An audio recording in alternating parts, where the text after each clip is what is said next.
बिस्मिल्लाहिर्रहमानिर्रहीम। सबसे पहले तो आप सबको प्रोफेसर ज़ियाउल हक का सलाम। आज हम डिस्कस करेंगे जी फंक्शन एंड लिमिट्स।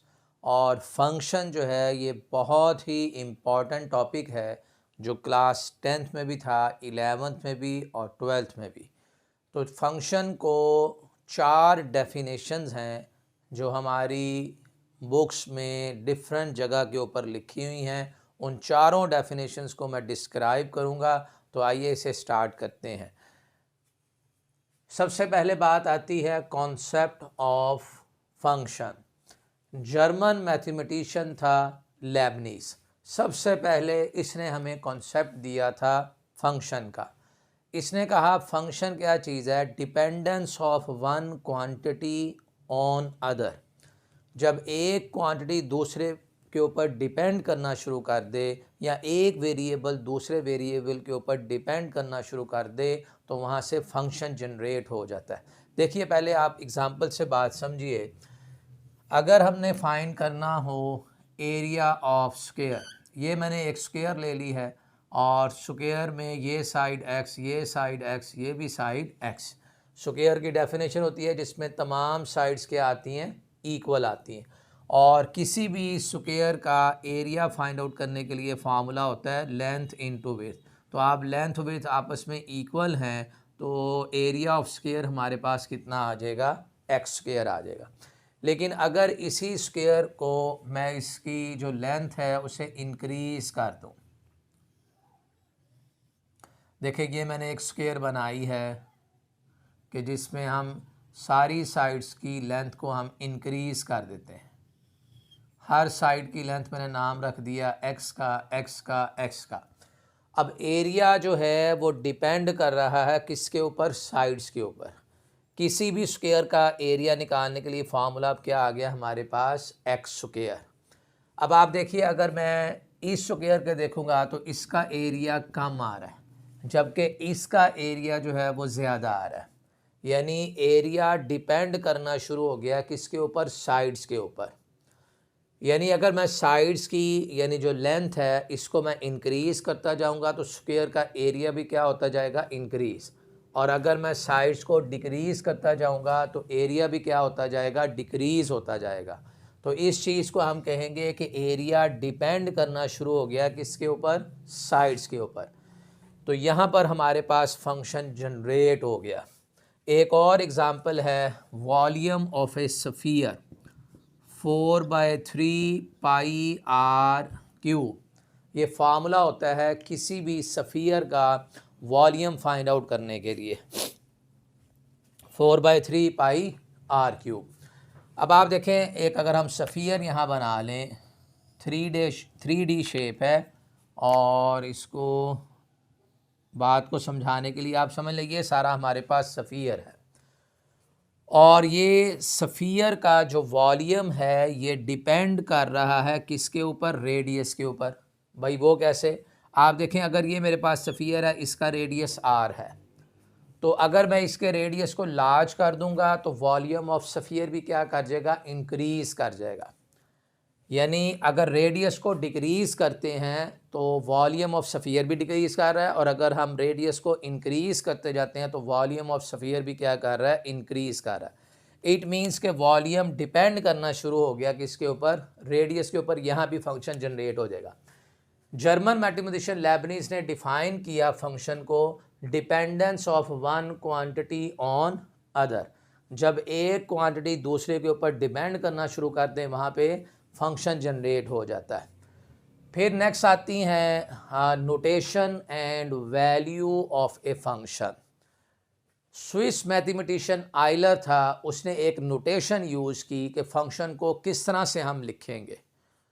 तो इसने कहा if a variable y depends on a variable x। जब वेरिएबल y डिपेंड करना शुरू करते किसके ऊपर? वेरिएबल x के ऊपर। in such a way that each value of x determine exactly one value of y। जब x की हर वैल्यू के लिए हमें सिर्फ एग्जैक्टली वन वैल्यू y की सिर्फ एक ही वैल्यू मिले तो उस वक्त हम कहते हैं then we say that y is a function of x। अगर x की हर वैल्यू के लिए y की एग्जैक्टली 1 वैल्यू मिले तो कहता जी then we say that y is a function of x and can be written as Swiss mathematician Euler ने जो फंक्शन के लिए नोटेशन यूज़ की उसने कहा y is equal to F of x, ये फंक्शन के लिए नोटेशन होगी। इसमें जो x है इसे हम बोलेंगे variable x is called independent variable और y variable y is called dependent variable, क्योंकि y डिपेंड कर रहा है किसके ऊपर, वेरिएबल x के ऊपर, इसलिए इसको डिपेंडेंट वेरिएबल कहा। एक बात और इसमें, the element y is called image of x under f। ये जो y है, एलिमेंट्स ऑफ y, जो भी y के एलिमेंट्स आएंगे वो क्या कहलाएंगे, इमेज कहलाएंगे, image of x under f। और इसको रीड हम कैसे करते हैं, y is equal to F of X लिखा है तो इसको इस तरह पढ़ेंगे, y is equal to F of X. और ये जो x होगा इसको एक नाम तो मैंने आपको इंडिपेंडेंट वेरिएबल बताया, दूसरा x is called preimage of y। x को प्री इमेज ऑफ y कहेंगे, जबकि y element of y is called image of x under f, और लिखते उसको ऐसे हैं y is equal to F of x. अगली बात आती है जी, किसी भी फंक्शन की हमने वैल्यू कैसे फाइंड आउट करनी है। आपको जो भी फंक्शन गिवन है, कहता जी आप जैसे ये एक एग्जांपल देखिए, फंक्शन गिवन है f of x is equal to x cube minus 2x square plus 4x minus 1। कहता है इस फंक्शन की वैल्यू आप फाइंड करें at x is equal to 2। भाई जो भी x की वैल्यू ना आपने उसको लेफ्ट हैंड साइड में भी पुट कर देना है और राइट हैंड साइड में भी। जैसे मुझे एफ ऑफ अगर 2 चाहिए तो आप x की जगह यहाँ पर 2 पुट कर दें, इधर आ जाएगा जी 2 का cube, 2 into 2 square plus 4 into 2 minus 1, और 2 रेज टू पावर 3 कितना होता है जी 8, और 2 रेज टू पावर 2 4 को 2 से मल्टीप्लाई किया 8 माइनस 1, ये 8 से कैंसिल हो जाएगा तो आंसर कितना आ जाएगा 7। ये जो 7 है ये वैल्यू ऑफ द फंक्शन है at x is equal to 2। Next जैसे कहता है जी एफ ऑफ 1 फाइंड आउट करना है तो आप x की जगह 1 पुट कर दें, एफ ऑफ 1 ये आ जाएगा जी 1 का cube minus 2 into 1 square plus 4 into 1 और फिर माइनस 1। यानी जो वैल्यू हमने लेफ्ट हैंड साइड में पुट की है वही वाली वैल्यू राइट हैंड साइड में पुट करनी है और इसे सॉल्व कर लेना है। अगर आप देखिए इसमें ये 1 क्यूब 1 ही होगा, इससे माइनस 1 से कैंसिल हो जाएगा, और 4 माइनस 2 करेंगे तो 2 आ जाएगा। 2 is the value of this function at x is equal to 1, यानी 1 के ऊपर ये फंक्शन की हमारे पास जो है वो वैल्यू आ गई। तो वैल्यू ऑफ द फंक्शन इस तरह से हमने कैलकुलेट करनी है। अब ये जो सारा कुछ है इसे अगर हम हाईलाइट्स इसकी मेन देखें तो ये क्या है, सबसे पहले हमारे पास जर्मन मैथमेटिशियन था लेबनिज जिसने फंक्शन को डिफ़ाइन किया। फंक्शन क्या है, dependence of one quantity upon other quantity. ठीक हो गया, ये उसने डेफिनेशन दी हमें फंक्शन की। फिर स्विस मैथमेटिशियन था आयलर, उसने हमें नोटेशन दी है कि फ़ंक्शन को किस तरह से हमने डिनोट करना है। उसने जो नोटेशन दी वो y is equal to F of x है। x को हम बोलते हैं इंडिपेंडेंट वेरिएबल और y क्या कहलाता है, डिपेंडेंट वेरिएबल। जैसे यहाँ पर आप देखिए एरिया ऑफ स्क्वायर का फार्मूला हमारे पास क्या है, एक्स स्क्वायर, यानी एरिया डिपेंड करता है x के ऊपर। अगर x को हम इंक्रीज डिक्रीज़ करेंगे एरिया भी इंक्रीज डिक्रीज़ हो जाएगा। ठीक है, तो हम कहेंगे एरिया डिपेंड करना शुरू हो गया वेरिएबल x के ऊपर, तो एरिया डिपेंडेंट वेरिएबल है और जो x है वो हमारे पास क्या है, इंडिपेंडेंट वेरिएबल। अब एक डेफिनेशन और है फंक्शन की, ये एक कॉन्सेप्ट था फंक्शन का, एक फंक्शन का कॉन्सेप्ट और आ रहा है। वो फंक्शन का कॉन्सेप्ट चल रहा है सेट्स के ऊपर। अब आप वो देखिए वो कॉन्सेप्ट क्या है।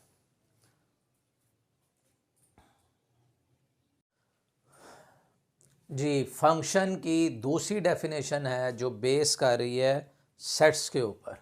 अब आप इस डेफिनेशन को देखिए, a function f from non empty set A to a non empty set B written as f such that A to B। इसे कैसे पढ़ते हैं, f such that A to B।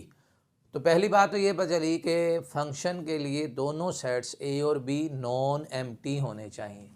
अब क्या कंडीशन है उसके ऊपर, फर्स्ट पार्ट पढ़िए, all the elements of this set A all the elements of the set A are associated with the elements of the set B। यानी set A के तमाम elements associate होने चाहिए किसके साथ, सेट बी के elements के साथ, पहली कंडीशन। दूसरी condition, an element of the set A is associate with one and only one element of the set B. Set A का हर एलिमेंट बी के एक ही एलिमेंट के साथ अटैच हो, एसोसिएट हो। ये बड़ी इंपॉर्टेंट है दोनों चीज़ें। अब इन्हें समझना है कि इनका मतलब क्या है, ये जो दो हमने लिखे इसका मतलब क्या। देखिए आगे कुछ आ रही हैं एग्जांपल्स, इन एग्जांपल्स के ज़रिए समझते हैं कौन सा फंक्शन इसमें है और कौन सा फंक्शन इसमें नहीं है। जैसे आप देखिए ये पहली एग्जांपल है, 1 एसोसिएट है ए के साथ, 2 एसोसिएटेड है किसके साथ, बी के साथ, 3 एसोसिएटेड है सी के साथ। आप देखेंगे दोनों कंडीशन सेटिस्फाइड हो रही है। सेट ए के तमाम एलिमेंट एसोसिएट हैं सेट बी के एलिमेंट के साथ, और दूसरी कंडीशन भी सेटिस्फाइड हो रही है, सेट ए का एक एलिमेंट बी के एक ही एलिमेंट के साथ एसोसिएट है। सेट ए का एक एलिमेंट बी के दो के साथ एसोसिएट नहीं होना चाहिए। अच्छा भाई ये देख लीजिए, ये भी फंक्शन है, ये भी एग्जाम्पल है जो कि फंक्शन है। देखें सेट ए का एलिमेंट्स ए के साथ एसोसिएट है, सेट ए का एलिमेंट्स ए के साथ ही एसोसिएट है, 3 जो है वो एसोसिएट है किसके साथ, बी के साथ। यहाँ का एक इधर के दो के साथ नहीं होना चाहिए, यहाँ सेट ए के दो बी के ए के साथ हो सकते हैं। मसलन आप देखिए ये हमारे पास फंक्शन नहीं है। भाई ये फंक्शन क्यों नहीं है, लिखा है नॉट ए फंक्शन। ये इस कंडीशन को, पहली वाली कंडीशन को सेटिस्फाइड नहीं कर रहा। All the elements of the set A are associate with the elements of set B. Set B के तमाम एलिमेंट्स सेट ए के तमाम एलिमेंट्स सेट बी के एलिमेंट्स के साथ एसोसिएट होने चाहिए, जबकि नहीं हो रहे। इसमें एक एलिमेंट 3 ऐसा आ रहा है सेट ए में जो बी के किसी भी एलिमेंट के साथ एसोसिएट नहीं है, इसलिए ये फंक्शन नहीं है। अच्छा जी ये भी फंक्शन नहीं है, क्यों, सेट ए का एलिमेंट बी के दो एलिमेंट के साथ एसोसिएट है। यानी 1 एक ऐसा एलिमेंट्स है जो कि ए के साथ भी एसोसिएट है, 1 बी के साथ भी एसोसिएट है, और 2 सी के साथ। सेट ए का एक एलिमेंट बी के दो के साथ एसोसिएट हो गया, इसलिए ये भी फंक्शन नहीं है। देखिए यही बात लिखी है हमने, if there is an element in A which does not have an image in B. अगर कोई एलिमेंट ए में ऐसा मिल गया जिसका बी में कोई इमेज ही नहीं है, then f A to B is not a function. If there is an element in A which does not have an image in B. देखिए ए में एक ऐसा एलिमेंट्स मिल रहा है जिसका बी के अंदर इमेज ही नज़र नहीं आ रहा। ये कंडीशन क्या है, if there is an element in A which has more than 1 image in B then f is not A. अगर ए का कोई एक एलिमेंट बी के दो एलिमेंट के साथ एसोसिएट हो गया तो वो हमारे पास फंक्शन नहीं होगा। अच्छा ये जो सारी हमने डिस्कशन की है ना, पहले वाली भी और ये भी एक डेफिनेशन थी फंक्शन की, इसमें आप एक सेंटेंस ज़हन में रख लें। यानी अगर इस सारे की मैं समरी बनाऊं, इसको एक जिस्ट में लिखना चाहूं, और तो हम एक ही सेंटेंस है, 1 output for each input. Her input के लिए सिर्फ आउटपुट एक ही होनी चाहिए। यहाँ देखें इनपुट तो एक है लेकिन आउटपुट कितनी आ रही हैं, 2। और यहाँ ईच वाली कंडीशन पूरी नहीं हो रही। For each element, her element की एक एलिमेंट इसके अंदर मिस हो गया। यहाँ कंडीशन दोनों ही सेटिस्फाइड हैं। यहाँ के दो उधर के एक के साथ मिल सकते हैं, लेकिन इधर का एक उधर के दो के साथ अटैच नहीं हो सकता। ये भी कंडीशन को सेटिस्फाइड कर रहा है, ये भी हमारे पास फंक्शन है। अब तीसरी डेफिनेशन है फंक्शन की कि फंक्शन को एक मशीन कहा गया, और वो एक ऐसी मशीन है जो हमें, जिसको हम इनपुट देते हैं और वो मशीन क्या करेगी, हमें आउटपुट दे देगी। इसकी बेस्ट एग्जांपल है, आप किसी शॉप के ऊपर जाते हैं, वहाँ पे वेट करने वाली मशीन पड़ी हुई, आप उसके ऊपर खड़े हो जाइए, आपने उसको इनपुट दे दी, वो आपका वेट मेजर करके दे देगी, तो वो हमारे पास क्या होगा, एक आउटपुट होगा। तो फंक्शन को एक मशीन भी कहा गया है कि फंक्शन एक ऐसी मशीन है जिसे हम इनपुट देते हैं और वो मशीन हमें क्या कर देती है, आउटपुट कर देती है। अब उसको देखते हैं वो डेफिनेशन क्या है। तीसरा कॉन्सेप्ट है फंक्शन के ऊपर कि फंक्शन एक मशीन है कि जिसे हम इनपुट देते हैं, वो मशीन उसके ऊपर कोई वर्क करती है और हमें एक यूनिक आउटपुट दे देती है। देखें ये कॉन्सेप्ट क्या है। A function can be consider as a computing machine f that takes input, operates on it in some way and produce exactly one output f of x. आप इसकी एग्जांपल ऐसे लें जैसे हमने वाटर जो है वो फ्रिज में रखा है। अब फ्रिज ने उसके ऊपर कोई ना कोई वर्क किया है, ऑपरेट उसके ऊपर कोई किया है और हमें आउटपुट में उसने आइस दे दी है। तो ये बेस्ट एग्जांपल है फंक्शन को समझने के लिए। देखिए कह रहा जी फंक्शन क्या कर रहा है कि एक मशीन है जिसे हम क्या कर रहे हैं, इनपुट दे रहे हैं। ये एक मशीन लगी हुई है और ये कंप्यूटिंग मशीन है, इसके ऊपर कोई ऑपरेट्स करेगी ऑन इट और हमें आउटपुट मिल जाएगी एफ ऑफ एक्स और ये यूनिक आउटपुट मिलेगी। समझ लें ये वाटर इनपुट दिया था और आउटपुट हमें क्या मिल गई है, आइस मिल गई है। तो बाज़ों ने फंक्शन को मशीन भी कहा। अब चौथा और आखिरी टेस्ट है वर्टिकल लाइन टेस्ट। अब वर्टिकल लाइन टेस्ट क्या होता है इसे समझते हैं।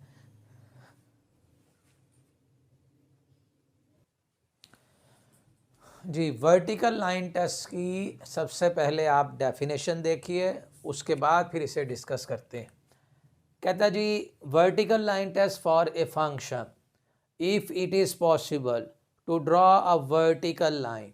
वर्टिकल लाइन कहते हैं ऐसी लाइन जो वाई एक्सिस के पैरेलल हो, that intersect the graph of a relation in more than one point.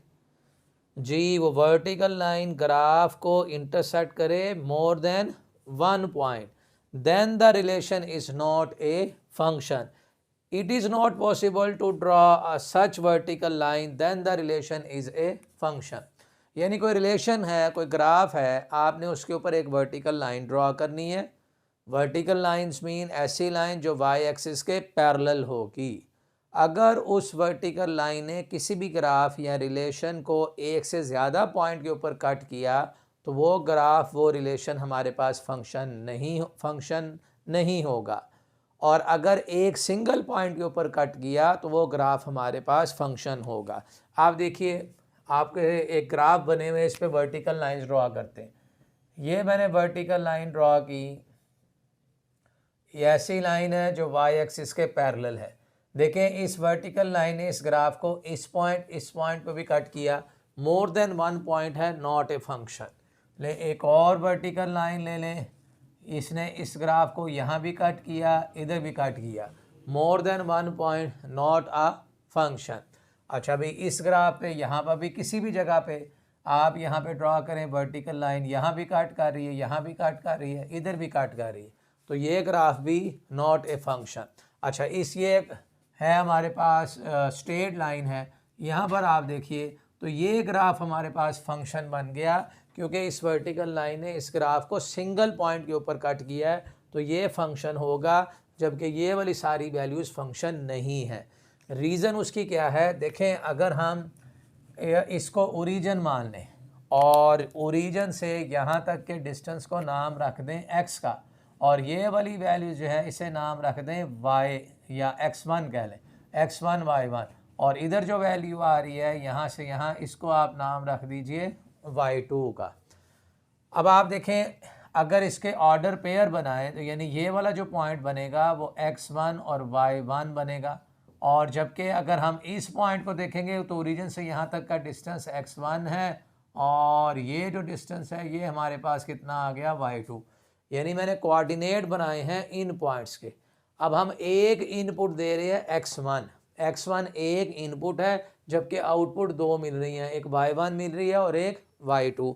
मैंने आपको बताया था कि फंक्शन होने के लिए ज़रूरी है for each input there is only exactly one output. हर इनपुट के अगेंस्ट में वन आउटपुट होनी चाहिए। अगर एक से ज़्यादा आउटपुट होंगी तो वो ग्राफ हमारे पास फंक्शन नहीं होगा।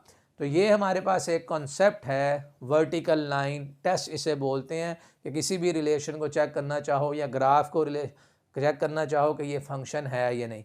तो ये थी 4 हमारे पास डेफिनेशन फंक्शन के लिए। आज के लिए इतना ही है जी। Thank you so much for watching my video.